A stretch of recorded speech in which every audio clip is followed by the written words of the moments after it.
Selamat pagi Pak Hadi, Pak Yusuf, dan Pak Firman. Kami dari kelompok 3 beranggotakan ada Muhammad Syah, Kevin Putra, Fahmi Ramdhani, Alfani Putri, dan Feren Kenisa akan mempresentasikan laporan penelitian kecil praktikum rekayasa Hayati 2 yang berjudul separasi likopen dari kulit buah tomat menggunakan resin RX68. Kerjain tugas di tengah pandemi, pusingnya bukan main. Perkenalkan, nama aku Fahmi.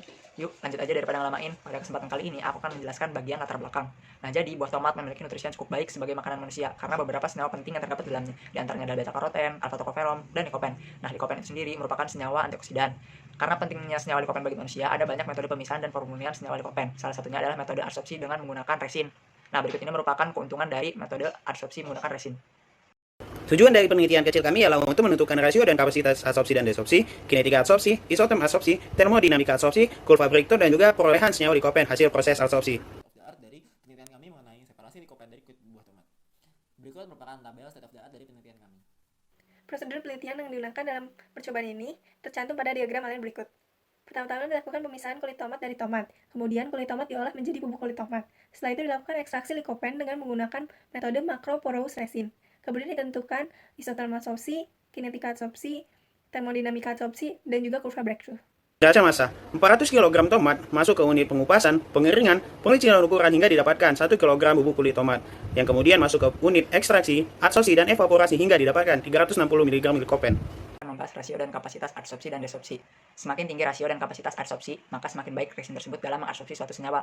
Berikut ini merupakan suatu rumus dalam menentukan rasio dan kapasitas adsorpsi dan desorpsi. Berdasarkan rumus tersebut, diketahui bahwa resin RX68 yang digunakan dalam penelitian ini memiliki rasio adsorpsi dan desorpsi sebagai berikut, dan juga memiliki kapasitas adsorpsi dan desorpsi sebagai berikut.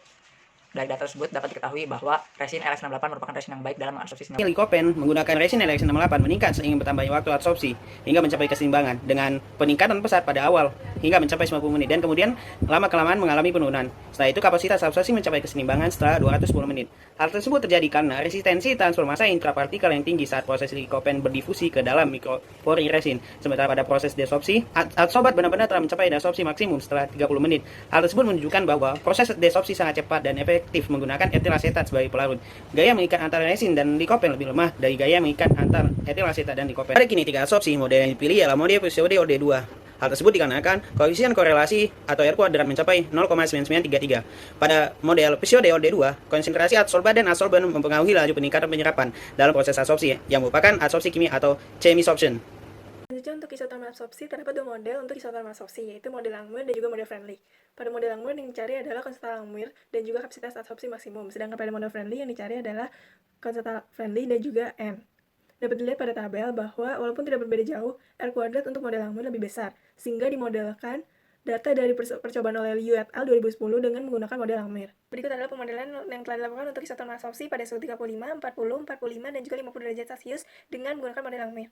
Dapat dilihat pada tabel bahwa konsentrasi Langmuir dan kapasitas adsorpsi maksimum memiliki nilai yang semakin besar seiring dengan pertambahan suhu. Hubungan antara KL dan QM juga semakin linear dengan pertambahan suhu. Hal ini dikarenakan adanya pemuaian pada resin akibat suhu tinggi. Hal ini menyebabkan kapasitas adsorpsi pada suhu tinggi lebih besar dibandingkan kapasitas adsorpsi pada suhu yang rendah pada konsentrasi likopen yang sama. Berikutnya, saya akan menjelaskan mengenai termodinamika adsorpsi dari separasi likopen dari kulit buah tomat. Nilai energi bebas Gibbs atau delta G0 yang benar negatif mengindikasikan bahwa proses adsorpsi berlangsung dengan spontan.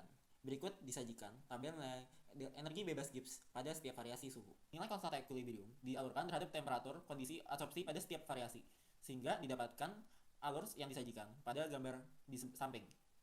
Dari alur tersebut didapatkan parameter termodinamika lainnya, yaitu entropi yang dilambangkan dengan delta H0 dan entalpi yang dilambangkan dengan delta S0. Percobaan ditemukan nilai delta H0 yang bernilai negatif, yang menandakan bahwa reaksi tersebut berjalan secara eksotermis. Menurut literatur, nilai entalpi yang bernilai absolut di atas 43 kJ menandakan bahwa proses adsorpsi terjadi dominan melalui proses kimia. Delta S0 bernilai negatif, berarti reaksi menyebabkan produk yang dihasilkan lebih teratur dibandingkan substratnya. Selanjutnya adalah pembahasan tentang kurva Breakthrough. Dari data jurnal acuan, kemudian dialurkan sebuah grafik kurva Breakthrough yang menunjukkan perbandingan konsentrasi awal per akhir per satuan waktu, di mana pada kurva tersebut dilakukan pengaluran terhadap beberapa variasi suhu. Dari data grafik tersebut dapat diturunkan waktu breakpoint, waktu setimbang, dan juga waktu exhaustive. Untuk waktu breakpoint itu tidak dapat ditentukan pengaruh suhu, karena untuk setiap variasi suhu menunjukkan nilai yang sama. Sementara untuk waktu setimbang itu dapat ditentukan pengaruh suhu. Pada data tersebut diketahui bahwa semakin tinggi suhu, semakin cepat proses absorpsi yang terjadi, ditandai dengan semakin sedikitnya waktu setimbang yang diperlukan. Hal tersebut dapat terjadi karena semakin tinggi suhu, maka semakin tinggi pula energi kinetik pada molekul absorbat. Itu yang menyebabkan molekul absorbat bergerak dengan lebih aktif, sehingga mempermudahnya untuk terserap ke dalam molekul absorben. Itu yang menyebabkan proses absorpsi lebih cepat terjadi pada suhu yang tinggi. Berikut adalah kesimpulan yang kami peroleh dari hasil penelitian kecil kami. Sekian presentasi akhir penelitian kecil kami, mohon maaf bila ada kesalahan dan terima kasih banyak.